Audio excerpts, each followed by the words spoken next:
اخلاق اچھے ہوں، کردار ستھرا ہو، یا رب میں سیکھ جاؤں آداب زندگی۔ الحمد للہ رب العالمین، الصلاۃ والسلام علی سید الانبیاء والمرسلین، اما بعد فاعوذ باللہ من الشیطان الرجیم، بسم اللہ الرحمن الرحیم۔ الصلاۃ والسلام علیک یا رسول اللہ وعلی آلک واصحابک یا حبیب اللہ۔ الصلاۃ والسلام علیک یا نبی اللہ وعلی آلک واصحابک یا نور اللہ۔ آقا نامدار مدنی تاجدار صلی اللہ تعالی علیہ وآلہ وسلم نے ارشاد فرمایا کہ جو شخص کسی پریشانی میں مبتلا ہو وہ مجھ پر درود پاک کی کثرت کرے، کیونکہ درود پاک پریشانیوں، دکھوں اور مصیبتوں کو لے جاتا ہے، رزق بڑھاتا ہے اور حاجتیں اس سے پوری ہو جاتی ہیں۔ صلو علی الحبیب صلی اللہ تعالی علی محمد صلی اللہ علیہ وسلم، صلاۃ و سلام علیک یا سیدی یا رسول اللہ۔ آج ہم جن مسائل کا شکار ہیں ان کا 1 پوائنٹ سلوشن آقا نامدار مدنی تاجدار صلی اللہ تعالی علیہ وآلہ وسلم نے عطا فرمایا ہے، اور وہ کیا ہے کہ نبی کریم صلی اللہ علیہ وسلم پر درود پاک پڑھا جائے۔ صلو علی الحبیب صلی اللہ تعالی علی محمد صلی اللہ علیہ وسلم، صلاۃ و سلام علیک یا سیدی یا رسول اللہ۔ اللہم صلی علی سیدنا و مولانا محمد طب القلوب ودوائها وعافیت الابدان وشفائها ونور الابصار وضیائها وعلی آلہ واصحابہ وبارک وسلم۔ صاحبزادہ امیر اہل سنت خلیفہ اتار حضرت مولانا حاجی ابو اسید احمد عبید رضا اتاری مدنی دامت القدم القدسیہ کا پروگرام مداب زندگی آپ دیکھنے کی سعادت پا رہے ہیں۔ اس وقت خلیفہ امیر اہل سنت ہمارے ساتھ پروگرام میں شامل ہیں۔ آئیے بڑھتے ہیں پروگرام کی پہلی کال کی جانب۔ مزارات مبارکہ کے ارد گرد اکثر پرانی قبریں دکھائی جاتی ہیں، اس کی کیا وجہ ہے؟ نیز یہ ارشاد فرمائیے کہ نیک آدمی کے قرب میں دفن ہونے کا کیا کوئی خاص فائدہ ہے؟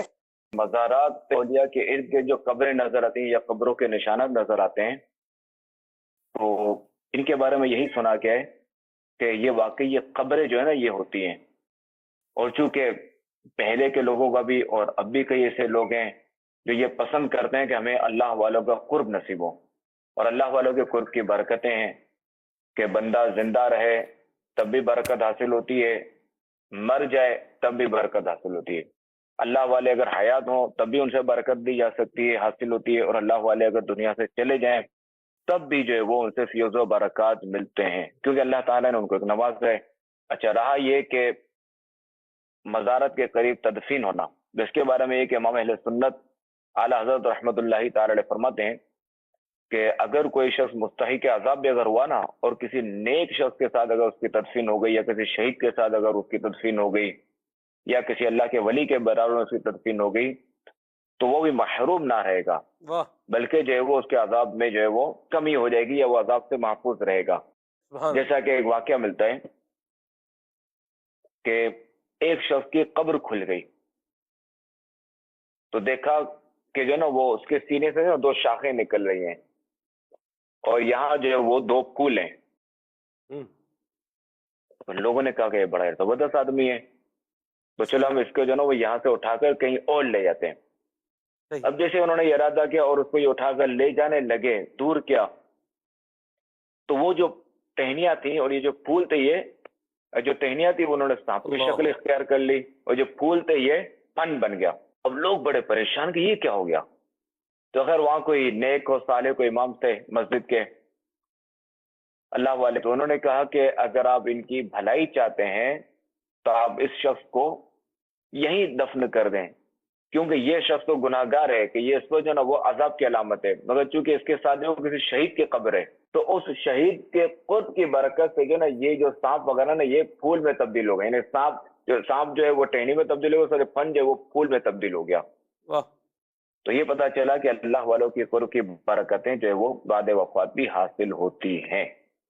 اور چونکہ اگر آپ دیکھیں تو کئی ایسے اللہ والے کہ جن کی قبریں کھلی ہیں وفات کے جو ہے نا وہ کئی عرصے بعد بھی کھلی ہیں، کہ ان کا جو ہے نا وہ کفن جسم ان کا تر و تازہ سلامت نکلے. شیخ جزوری رحمۃ اللہ تعالی علیہ کو دیکھیں کہ ان کی قبر جو وہ 70 سال کے بعد کھلی تھی, ان کا جسم بھی سلامت تھا, اور انہوں نے چونکہ خط بنوایا تھا وہ خط بھی ایسا ہی تھا کہ گویا کہ انہوں نے آج کل ہی بنوایا ہے. سبحان اللہ. ہمارے یہاں پاکستان میں سلطان باہو رحمۃ اللہ تعالی علیہ کی قبر مبارک ہے کہ یہ بھی جہاں واقع ہے, اس سے پہلے جو نا یہ وہاں تھی, دریا کے کنارے پہ تھی, ان کا مزار دریا کے کنارے پر تھا, تو وہاں سیلاب آ گیا تھا جس کی وجہ سے ان کی قبر کھل گئی تھی, اور پھر جب ان کی قبر کو یہاں سے اٹھا کر کہیں اور منتقل کیا گیا جہاں اب بھی جو ہے یہ مزار شریف موجود ہے. تو اصل جو ہے ان کی تدفین یہاں نہیں ہوئی تھی جہاں ابھی مزار ہے, یہ جو ہے وہ نیو تدفین ہے. تو اسی طرح جو ہے وہ الحمدللہ کری زمانہ دعوت اسلامی کو یہ سعادت اس سے میں کہ بعض اسلامی بھائیوں کی اسلامی بہنوں کی قبریں کھلی ہیں اور ان کے جسم جو تر و تازہ اور سلامت نکلے الحمدللہ قریب. تو خیر عرض یہ کر رہا تھا کہ اللہ والوں کے قرب کی برکتیں دنیا میں بھی حاصل ہوتی ہیں, مرنے کے بعد بھی حاصل ہوتی ہیں, اور بروز قیامت بھی جو ہے وہ ہمیں ان سے فائدہ ملے گا. آپ تو خود مفتی فاروق صاحب کی قبر میں آپ تو یعنی آپ تو آج جس طرح آپ نے ان کی قبر کا اور ان کے کفن کا جس طرح غور سے اور قریب سے آپ نے اس کو دیکھا, ایسے تو کسی نے نہیں دیکھا. وہاں پر نگران شدہ بھی تھے اور بھی جو ہے وہ افراد موجود تھے, میں بھی الحمدللہ حاضر تھا, بلکہ مگر میں کہوں کہ سینکڑوں عاشقان رسول کی ایک تعداد تھی جو وہاں پر الحمدللہ ایک موجود تھی وہاں پر.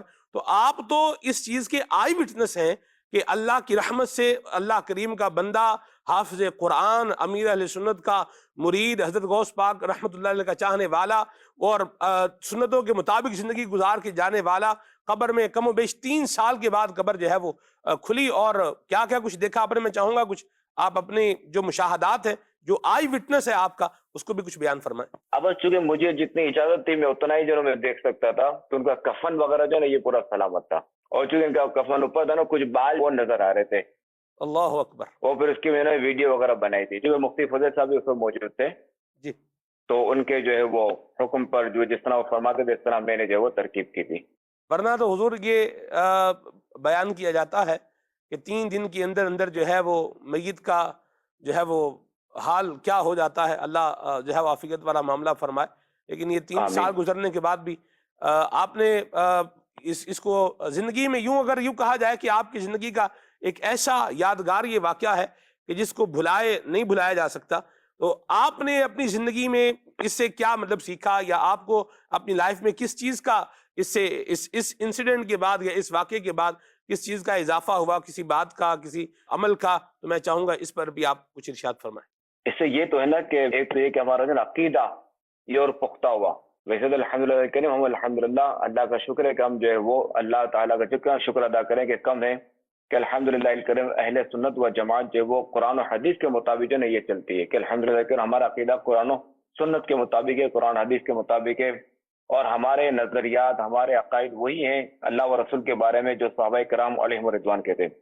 صحابہ کرام کے بارے میں ہمارے عقائد و نظریات وہی ہیں کہ جو ہمارے اسلاف ہمارے اولیاء کرام کے جو عقائد و نظریات تھے. تو یوں جو نا ایک دلیل ملتی ہے کہ کوئی اگر ہے باطل مذہب یا کوئی بھی اگر ہے تو کوئی ایسا کوئی لائے کہ قبر کھلی ہو اور جس میں تر و تازہ سلامت ہو, تو یہ چیزیں نا صرف آپ کو جو نا اہل حق ہی میں ملے گی. سبحان اللہ, سبحان اللہ. اب دیکھیں صحابہ کرام کے اجسام کھلے, اولیاء کرام کے کھلے. اللہ تبارک و تعالی ہمیں عقائد حقہ پر قائم و دائم فرمائے. اللہ کریم ہمارا ایمان سلامت رکھے, ہمارا خاتمہ بالخیر فرمائے, آمین آمین. امام اہل سنت اعلیٰ حضرت نے جس انداز سے ہمیں بتایا ہے, سمجھایا ہے, اللہ کریم امیر اہل سنت کے دامن کرم سے وابستہ رہنے کی برکت سے اسی انداز پر, اسی طریقہ کار پر اللہ تعالی ہم سب کو ثابت قدم رہنے کی توفیق عطا فرمائے. میں کچھ اور بھی اس جو ہے وہ عنوان پر کہنا چاہ رہا ہوں, اور اس میں جو ایک اہم بات ہے وہ یہ ہے, دعوت اسلامی نے اس وقت جو ایک میں چاہ رہا ہوں کہ صاحب ذرا حضور اس کو بھی بیان فرما دیں کہ ہم نے اس موقع پر بھی جو ہے وہ شریعت مطہرہ کی پاسداری کا جو ہے وہ خیال رکھا کہ جتنی شرعاً اجازت تھی اسی کے اوپر اس کو رکھا, اس سے اوپر جو ہے وہ جانے کا جو ہے وہ نہیں کیا گیا. اور وجہ اس کی یہی ہے کہ دین اسلام کے جو احکامات ہیں ان کو ہر حال میں ہمیں فالو کرنا ہے, اپنی خواہشات کو جو ہے وہ آگے بڑھانے کی بجائے جو دین کے احکام ہیں ان کو جو ہے وہ مد نظر رکھنا ہے اور انہی کو پریفر جو ہے وہ کرنا ہے. وگرنہ کہنے والوں سے میں نے یہ بھی سنا ہے سب کہ اب یہ جو ہے وہ جسم مبارک کو قبر سے جو ہے وہ نکال کر کے جو ہے وہ زیارت بھی کروائی جائے اور لوگ مطلب آئیں اور دیکھیں، اور اس طرح کی یعنی اس وقت میں اس طرح کی باز گشت بھی یہ سنائی دے رہی تھی. لیکن الحمدللہ یہ دعوت اسلامی کا طریقہ ہے، امیر سنت کی دامن کرم کی بہار ہے کہ شریعت مطہرہ کی پاسداری اور جس طرح شریعت مطہرہ نے حکم دیا ہے اسی کو جو ہے وہ فوکس رکھ کر اس پر جو ہے وہ عمل کیا گیا، اور جتنا حکم تھا اسی حکم کے مطابق عمل کیا گیا. چونکہ ہم جو ہے نا وہ احکام شریعت کے پابند ہیں، صحیح، ہمیں جو بھی کرنا ہے شریعت کے مطابق کرنا ہے. اب دیکھیں کہ ٹھیک ہے یہاں جتنی اجازت ملی، اب جیسے یہ ہے نا شہید دعوت اسلامی احد رضا بھائی کی جو قبر کھلی تھی، ان کا کیا تھا کہ چونکہ اس وقت ان کی قبر میں پانی چلا گیا تھا، ان کا تو پورا جسم نکالا گیا کیونکہ قبر ان کی منہدم ہو چکی تھی بالکل، یعنی وہ ایسی کنڈیشن نہیں تھی کہ وہاں ان کو دوبارہ رکھ سکتے تھے، لہٰذا ان کا پورا جسم نکالا گیا اور پھر جو ہے وہ دوسری جگہ منتقل کیا گیا. یہاں تک کہ خون کے جو نا وہ جو دھبے تھے وہ بھی ترو تازہ تھے. اللہ اکبر، اللہ اکبر. یہ قبر کشائی ہوئی تھی، یہ تقریباً ہوئی تھی شہادت کے 8 ماہ کے بعد. لاہور میں شدید بارشیں ہوئی تھی جن کی وجہ سے ان کی قبر جو ایک ہی قبر منہدم ہو گئی تھی. تو اس وقت پھر علماء کرام سے اجازت لے کے جو نا یہ ترکیب کی گئی تھی. جبیں میلی نہیں ہوتی دہن میلا نہیں ہوتا، کفن غلام میلا علی نہیں محمد ہوتا. کا کفن میلا نہیں ہوتا. جانشین امیر اہل سنت کی بارگاہ میں میرا یہ سوال ہے کہ کسی کی تحریر کو دیکھنا کیسا، اگر وہ لکھ رہا ہو یا پڑھ رہا ہو؟ تحریر جو ہے نا یہ بھی ایک طرح سے امانت ہوتی ہے نا، اور ویسے بھی جو وہ کسی کی چیز پر، کسی کی تحریر پر، کسی کی موبائل پر نظر نہیں ڈالنی چاہیے. ہو سکتا ہے کہ اس کا پڑھنا جائز ہو. مثال کہ وہ کوئی استاد ہے، اب کسی بچے نے شکایت کی کہ فلاں طالب علم یوں کر رہا ہے، اب اس کے لیے پڑھنا جائز نہیں ہے. چلو تو ظاہر ہے کہ وہ پڑھ سکتا ہے. ایک تو یہ، دوسرا یہ کہ چاہے کسی کی تحریر ہو، یہ جو ہے نا ایک طرح سے امانت ہی کی صورت ہے، تو لہٰذا اس طرح جو ہے وہ پڑھ نہیں سکتے. جیسے ہمیں کسی نے لیٹر دیا، مکتوب دیا کہ آپ فلاں کو پہنچا دے، اب ہمیں اجازت نہیں کہ ہم یہ کھول کر پڑھیں، ہمیں یہی کہ بالکل جس طرح پے کہ اسی طرح جو ہمیں آگے پہنچا دینا ہے کہ ہمارے لیے امانت ہے. اچھا، اسی طرح بعض جس سے بھی علماء نے لکھا ہے کہ کوئی 2 بندے آپس سے بات کر رہے ہیں، اب ایک بندہ جو نا وہ اس نے یوں دیکھا، دیکھتے نا آگے پیچھے، یعنی گویا کہ کوئی سن تو نہیں رہا میری بات، کوئی دیکھ تو نہیں رہا. اب اس نے اس طرح سے اس نے کسی سے بات کی. اب اگر کوئی بندہ یہ سنتا ہے نا، یہ کان لگا کر کے میں سنوں دوسری کیا کہتا ہے، تو یہ گناہ ہے یہ، کیونکہ یہ بندہ یہاں اس بات یعنی یہ کیا اس کا دیکھنا اس بات پر دلالت کرتا ہے، اس طرح دیکھنا، اس طرح غور و فکر کرنا اس بات پر دلالت کرتا ہے کہ یہ بندہ چاہتا ہے کہ اس کی بات کوئی بھی نہ سنے، کہ جس کو میں کہہ رہا ہوں اس کے علاوہ کوئی اور نہ سنے. تو لہٰذا کسی کی تحریر بھی نہیں پڑھنی چاہیے اور اس سے اجازت بھی نہیں لینی چاہیے. یہ بھی ذہن میں رکھیں کہ خواہ اس سے اجازت لے لیں اور اس کو جو نا وہ پھنسا دے، وہ بیچارہ مروت میں آ جائے، نہ ہاں بولنے کرے نہ بولنے کرے، پریشان ہو جائے. تو یوں کسی کو شرمندہ بھی نہیں کرنا چاہیے. ہاں اگر ایسا ہے تو وہ خود ہی پڑھا دے گا. بعض اوقات بسوں میں، جہاز میں، ٹرین میں، کیونکہ سیٹ بالکل ملی ہوئی ہوتی ہے نا، تو وہاں یہ مسئلہ رہتا ہے کہ بندہ موبائل پڑھ رہا ہے، کوئی دیکھ رہا ہے، تو اب جو ہے وہ یہ خوف رہتا ہے. بیوی شوہر کی تحریر نہ پڑھے، شوہر بیوی کی تحریر نہ پڑھے، اس کو بھی دیکھیں گے اور یا نہیں دیکھیں گے؟ ظاہر ہے کہ ہم وہی احتیاطی کریں گے، نہیں دیں گے. شوہر جو ہے وہ بیوی کی تحریر نہ پڑھے، بیوی سے شوہر کی تحریر نہ پڑھے. اب چونکہ دونوں اگر ایک دوسرے کی تحریر پڑھیں گے تو اس طرح جو ہے نا وہ ایک طرح سے بد اعتمادی کی فضا قائم ہوگی. صحیح، یعنی دونوں پھر ایک شک کی نگاہ سے دیکھیں گے. خدا نہ کوئی ایسا معاملہ ہے تو وہ ایک الگ ہے. اب ہر جگہ یہ معاملہ نہیں ہوتا. وہ پھر جو ہے نا بندے کے جو ہے نا اخلاق کی سے پتہ چل، دیکھنے ہی سے پتہ چل جاتا ہے، رہنے ہی سے پتہ چل جاتا ہے. مگر کیا ہے کہ اس طرح کیا ہوتا ہے کہ شکی مزاج اگر شوہر ہوتا ہے نا کہ بیوی کے ہر کا تو سکنت پہ نوٹ کرے اور یہ سارا کرے، اسے تحریر پہ دیکھے اور یہ سارا کرے، تو اس کا گھر ٹوٹ جاتا ہے. کہ بیوی بیچاری بالکل کلیئر ہوتی ہے، کچھ بھی اس کا ایسا معاملہ نہیں ہوتا، اور یہ خامہ کا شک کر کے جو ہے نا اپنا گھر توڑ دیتا ہے. تو اس کی پرائیویسی ہے جی، اور اس کی جو بھی اس کی سہیلیوں سے بات چیت ہو رہی ہے، جو بھی ہو رہا ہے، اس کا حق ہے وہ رکھے. وہ کہ ظاہر ہے کہ اس میں کوئی حقوق کے شور تو فوت نہیں ہو رہا نا، حق کے زوج جو ہے وہ تو اس میں ختم نہیں ہو رہا. آپ کو نہیں لگتا کہ جو شک جن کے مزاج میں پایا جاتا ہے، یہ چونکہ خود بعض اوقات کرپٹ پریکٹسز کے اندر انوالو ہوتے ہیں، اور عربی کے اندر ایک اصول ہے کہ المرء یقیس علی نفسہ، کہ بندہ دوسرے کو بھی اپنے جیسا ہی سمجھ رہا ہوتا ہے، کہ بھئی جس طرح میں کرپٹ پریکٹسز میں انوالو ہوں ویسے ہی دوسرا بھی کیا ہے انوالو ہے. آپ کو لگتا ہے کہ یہ شکی مزاج ہونے کے اندر یہ ایک فیکٹر بھی شامل ہو سکتا ہے دیگر فیکٹرز کے ساتھ ساتھ. ہاں بالکل یہ بھی ہو سکتا ہے، مگر ضروری نہیں کہ یہ قاعدہ ہر جگہ تو نہیں لگے گا، یہ قانون ہر جگہ نہیں لگے گا، مگر ایک حد تک ہے، چونکہ جو جس چیز سے وہ گزر چکا ہے نا، تو اس لیے وہ ہر جگہ وہ شکی کرے گا کہ یار یہ خود اس کو سارے طریقے پتہ ہے، سب کچھ پتہ ہے، اس میں یہ بھی عنصر ہو سکتا ہے.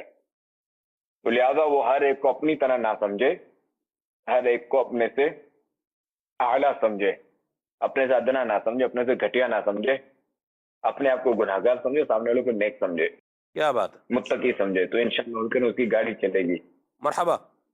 یہاں ایک بات اور بھی ہے، میں چاہوں گا وہ شک کی بات چل پڑی ہے، شک کرنا، شکی مزاج ہونا، اس کے اوپر ایک اس کو بھی پوائنٹ کو کلیئر کر لیا جائے کہ بعض اوقات لوگ خود جو ہے وہ سسپیشیس بنتے ہیں، یعنی بندے کی حرکات و سکنات ہی ایسی ہوتی ہیں کہ وہ مشکوک یوں بولیے کہ وہ نظر آتا ہے، کام ہی ایسے کر رہا ہے کہ مشکوک نظر آ رہا ہے، حرکتیں اس کی ایسی ہیں کہ جو اس کو مشکوک بنا رہی ہیں. بھئی عام نارمل حالات کے اندر بندہ اس طرح کے کام نہیں کرتا، یہ کر رہا ہے، سو اٹس مینس کہ یہ کچھ چھپا رہا ہے. نمبر ایک، کچھ چھپا رہا ہے. اچھا چھپا رہا ہے اور اس کے ساتھ کچھ اور معاملات بھی کر رہا ہے، سو اٹس مینس کہ یہ کوئی کسی اور کام کے اندر یا غلط کام کے اندر اس کی انوالومنٹ ہے یا یہ انوالو ہونے جا رہا ہے.